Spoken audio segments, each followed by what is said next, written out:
demand flexibility as a utility system resource, and I'll be building on conversations or presentations that you've heard thus far. So the agenda that I have today, I have 5 different topics that I'm going to talk about. And my first topic is, what is demand flexibility and why is it important? And my third one is examples of technologies that promote demand flexibility, and I'll just cover that one pretty quickly. And then I'll move on to opportunities and examples for states and utilities to advance demand flexibility. And then I have some resources for more information, but I'm not going to focus on those. I will just have that available for you. And I do want to thank several people who helped contribute to these slides: Lisa Schwartz, Tom Ekman, Steve Schiller, and Jared Langevin, all from LBNL, helped out with lots of this content. So we can go on to the next slide, please. Yeah, we can actually keep going. What is demand flexibility? So demand flexibility is the capability of distributed energy resources, or DERs, to adjust the demand profile across different timescales. And DERs are efficiency, demand response, or DR, DG, distributed generation, storage, electric vehicles, and combined heat and power. And I'm not going to spend a whole lot of time on this slide because several other presenters already talked about what demand flexibility is. So you can refer to those presentations if you'd like more information, or look at Building Technology Office's Grid Interactive Efficient Buildings. They have lots of content and resources there. So we can go on to the next slide, please. So we know what demand flexibility is, but how do we value it? Traditionally, the value of DERs has been determined by using avoided cost. However, the methods used to establish avoided costs vary widely across the U.S. due to differences in markets, resource options and their costs, and policies and regulatory context. And then some states provide detailed guidance regarding specific types of analysis required. So some jurisdictions will use market-based valuation, while others will use resource planning processes. And some use time-sensitive valuation, others don't. And some consider the value of avoided T&D, transmission and distribution, and some don't. So there's a wide breadth of different processes being used. The economic principle of this approach is that the value of a resource can be estimated using the cost of acquiring the next least expensive alternative resource that provides comparable services. And the value of demand flexibility can be determined in the same way. You just need to make sure that you're considering it along with your other resources in the same way. Next slide, please. So there's many different value streams that have to be considered when valuing demand flexibility, including time, location, grid service, the expected service life, and the avoided cost of the next least expensive resource alternative. And the economic valuation of demand flexibility for grid services should be established through a planning process that considers all of these different factors. Next slide, please. So why is demand flexibility important? We can go on to the next slide. I think some of you who took the poll in the last presentation indicated that you use demand flexibility for a variety of different processes, including integrated resource planning and state energy goals. So you probably already know that it's important because the electricity system is changing as our state energy goals. The electricity mix in MISO has changed significantly since 2005, which is what this chart on the left shows, which is retirements. In 2005, about 80% of MISO's footprint was generated from coal, with a very negligible amount coming from renewables. And today, less than half of the region's total energy comes from coal, with about a quarter of it coming from natural gas and about 7% coming from wind, with lots more renewables coming online. And about 3/4 of retirements since 2005 that have been approved are from coal, which is what these dark gray bars show in this chart on the left side. And on the right side, these circle pie chart is what MISO anticipates generation will be in 2030, and about a third of it is going to come from renewable energy. And then this last chart that's down on the bottom is from MISO, and it's what MISO anticipates the hourly ramp needs are for a portfolio that's comprised of 20% wind and 20% solar. So as the grid changes, the way that it's operated is also going to need to change, and demand flexibility can help with that. We can go on to the next slide. Thanks. DERs and demand flexibility need to be in the right place and the right time to meet grid needs. And this slide shows the range of annualized local distribution avoided costs by area using California utility distribution planning information. And the research demonstrates that there's high value locations across the state, but that the DERs or demand flexibility have to be targeted if you want to capture that highest value. Next slide, please. Demand flexibility can provide a variety of different grid services, and I think you've already heard about this from some other presenters as well. This includes energy, capacity, ancillary services, non-wire solutions. And the value associated with these grid services includes avoided or deferred costs associated with fuel and operating and maintenance, T&D equipment upgrades, etc. So we can go on to the next slide. And then finally, as some of you have already identified, demand flexibility can help you meet your state energy goals. There's many states in the Midwest and MISO's footprint that have established energy efficiency and renewable energy standards or goals and are considering additional provisions. And some states focus on DERs. In Michigan, the Renewable Portfolio Standard offers a 2x multiplier for solar. And several states have introduced legislation that have open dockets that are discussing storage. Next slide, please. So I'm going to briefly talk about technologies that promote demand flexibility along with energy efficiency. And I'm going to focus on the ability of demand flexibility to help out the utility grid. So we can go to the next slide. I know that you've already heard about demand flexibility technologies, and you've heard about how different DERs can provide distribution system value. And so this slide and the next one have a little bit of different content on it. This table that's in the middle has demand flexibility measures and the approach that was used for this study that I'm going to talk about the results from it. And this slide is for residential, and the next slide is for commercial. And the demand flexibility measures are what were used to produce the charts that are on the right side of the slide, which the top one is for January and the bottom one is for August. And this is from a recent study that was done by LBNL and NREL. And the charts show the dotted line in the charts. This is for Rochester, Minnesota. There were several other regions looked at, but I wanted to focus on the MISO footprint. The dotted line shows the baseline without any intervention from technology. And as you look at the other colored lines that show up, there's a green one that is demand flexibility and energy efficiency that's combined. Excuse me, that's what the red line is. The green line is just demand flexibility.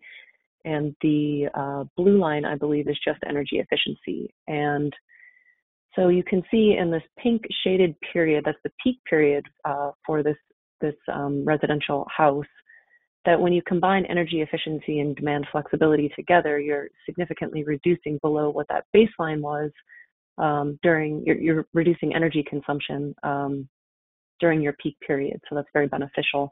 And it's happening in both the winter and in the summer. So we can go on to the next slide and I'll show, so the measures that were considered are water heating, thermostats, clothes washers and dryers and dishwashers, pool pumps and electronics. So a variety of different measures that are providing both efficiency and demand flexibility.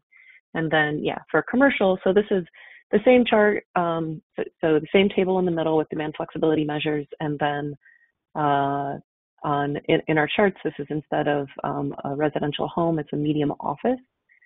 And again, the dotted line is what the baseline energy load is without any interventions, and then the different colored lines represent combinations of the combination of efficiency and demand response, and then efficiency and DR alone.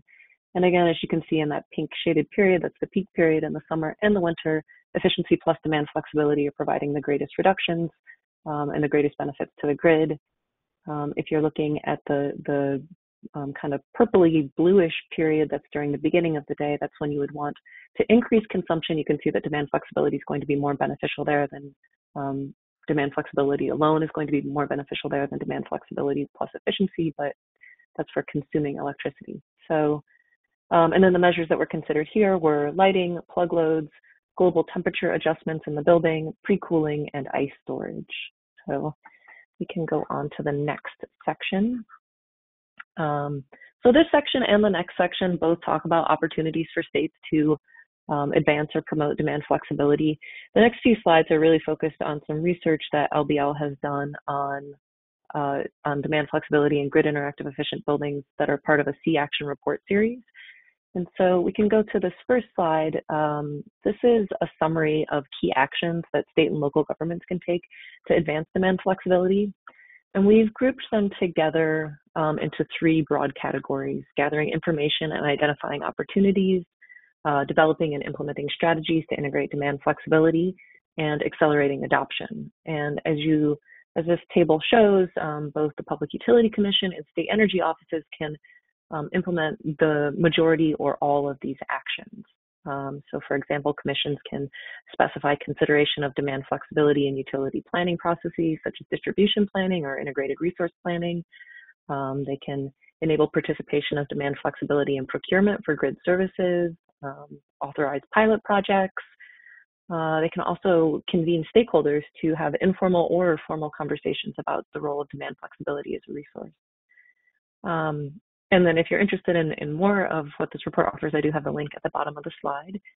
And my next two slides focus specifically on this accelerating adoption portion of this table. So the last portion, specifically the two middle rows in that section, which are on evaluation and measuring performance.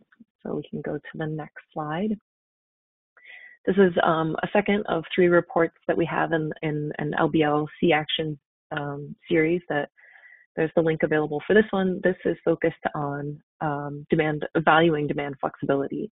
And I briefly talked about that at the beginning when I was talking about why demand flexibility is important. And as we all know, when you're comparing resources, grid planners and regulators have to know the value of what that resource is. And so this table is a summary from the report, and it shows opportunities for states to update their economic valuation methods for DERs that provide demand flexibility. And the enhanced valuation methods apply to distribution and generation and transmission planning. The first step before you even get to updating your economic valuation methods is to consider what your current methods are and assess and compare them to what these enhanced methods are that we're suggesting and are shown in the table.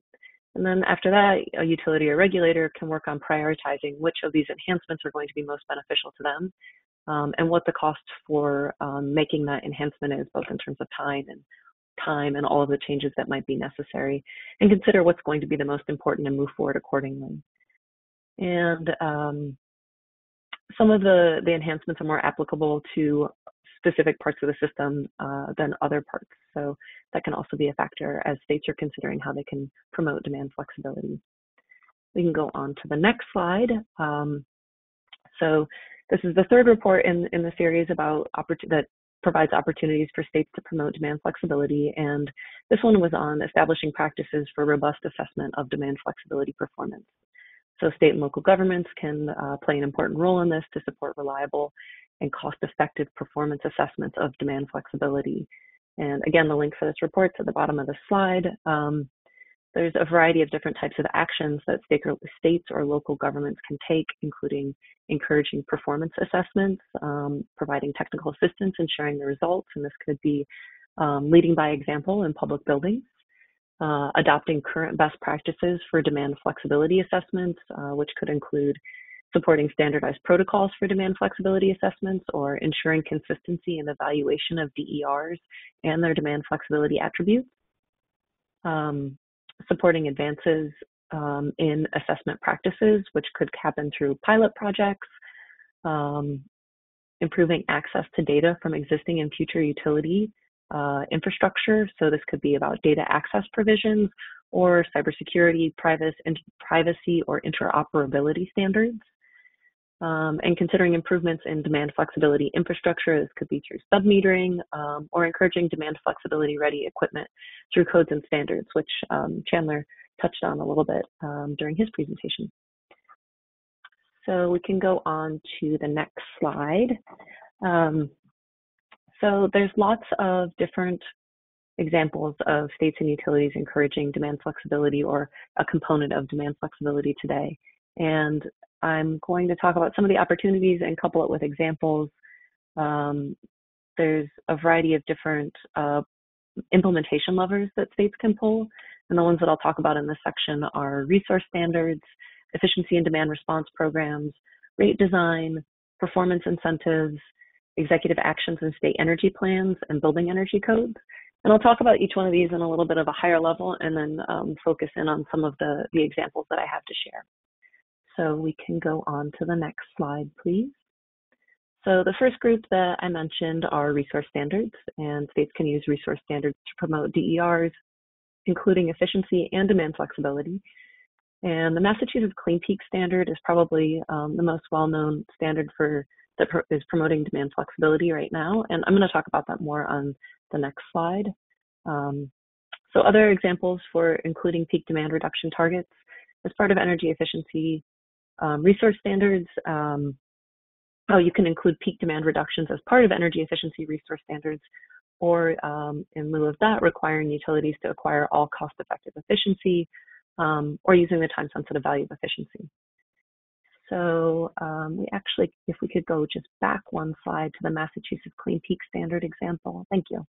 Okay, so this is an overview of the standard. There's a lot more to it than what I could put on this slide. So the standard was passed in August, and the goal of it, some of the goals of it were to create a reduction in peak electricity demand and reduce emissions.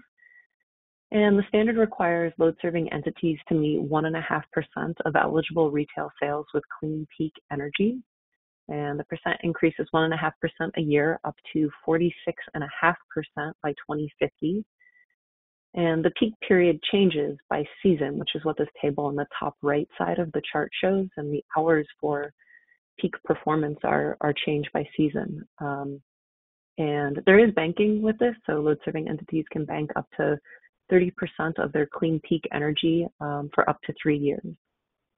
So resources that are eligible for the standard are listed in the third bullet here on the slide: new and existing renewable energy, demand response, qualified storage that's charged from renewable energy. And so the energy storage charging periods are what that table on the bottom right side show. So if you want to use storage to meet the standard, you have to charge it predominantly with renewable energy and charge it during these windows. Let's see, there is a multiplier for credits, including a 25x multiplier if the resource is generated during the hourly monthly system peak. So it's a pretty big bonus for load-serving entities that can achieve that. Okay, we can go on to the next slide. So this is my second type of examples, which are energy efficiency and demand response programs. So for efficiency, there's a couple ideas. States can integrate efficiency with DR, and there's increasing examples of states or utilities or regulators really trying to actually get efficiency and demand response integrated. And I have a couple of those examples. Ameren, Missouri has a peak time rebate program that provides efficiency savings from a smart thermostat, and then automatically enrolls the customer in a direct load control program. So it just kind of combines the customer acquisition cost for those two programs. Pay for performance programs are also a way to encourage demand flexibility or energy efficiency savings during peak time. Okay, so demand response programs, it's the change in rate of electricity consumption in response to price signals or a specific requirement of a grid operator. And the utilities and markets offer demand response programs that can help customers reduce their bills and provide grid services. Automation and aggregation are ways that can really help simplify participation. In MISO, there's lots of direct load control programs or other demand response programs that shed load, but there's not that many that are shifting to different times of the day to achieve state or utility goals at this time. And then this last bullet is about MISO's demand response programs, and I'll talk about that more on my next slide, but generally they can be grouped into economic and emergency program offerings. We can go on to that slide. Thank you.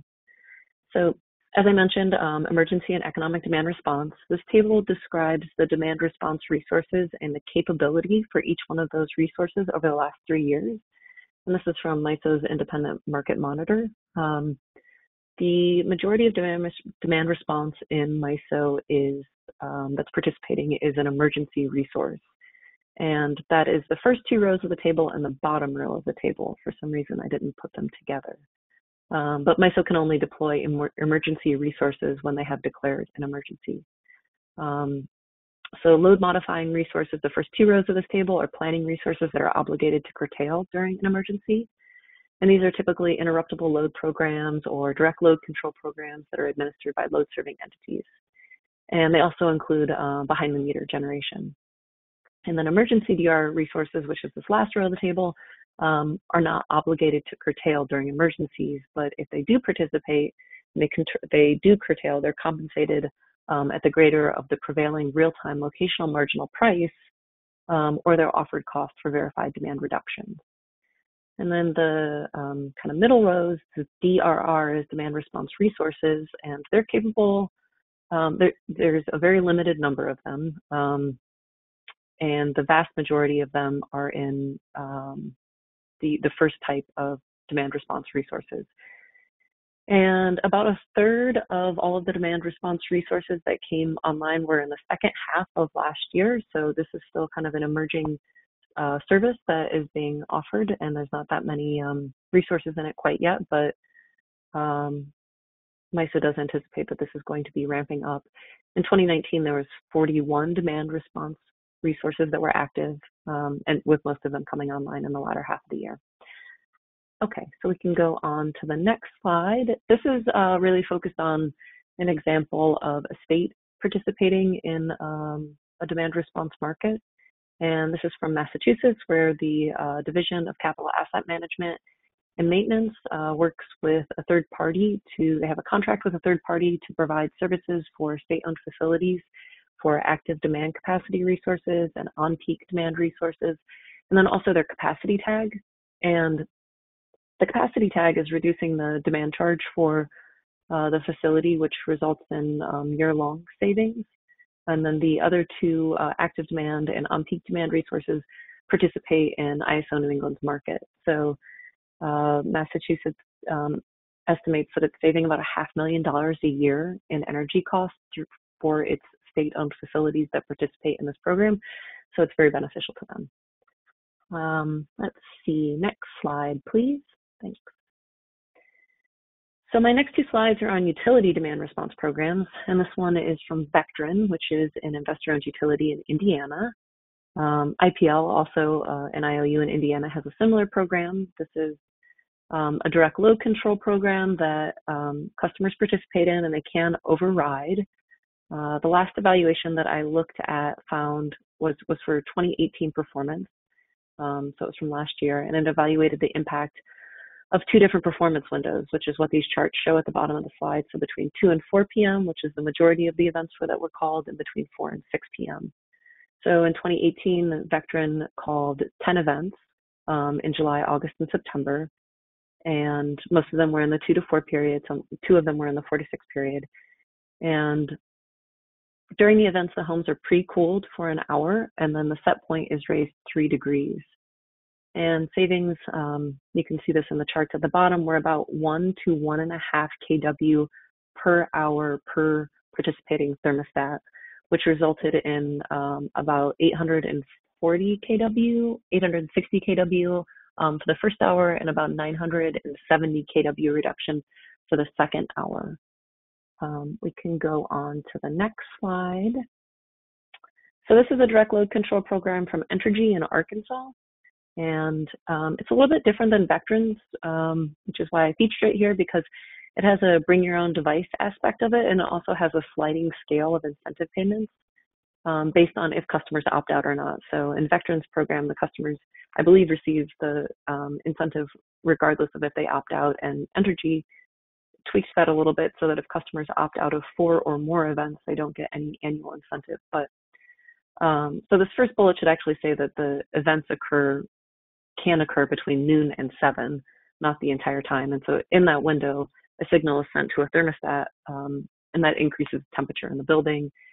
And the events usually last about 4 hours, and they won't occur for more than 3 consecutive days.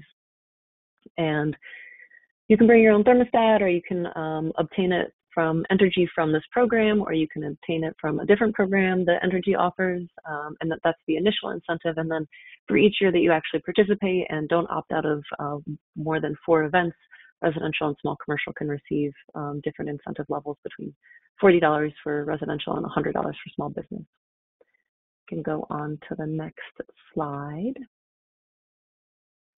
So my third example of states and utilities using or starting to use demand flexibility as a resource is rate design.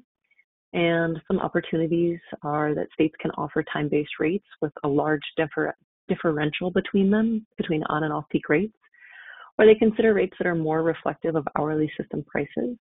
Also, utilities can design rates that are opt-out instead of opt-in, and that usually results in higher participation by customers.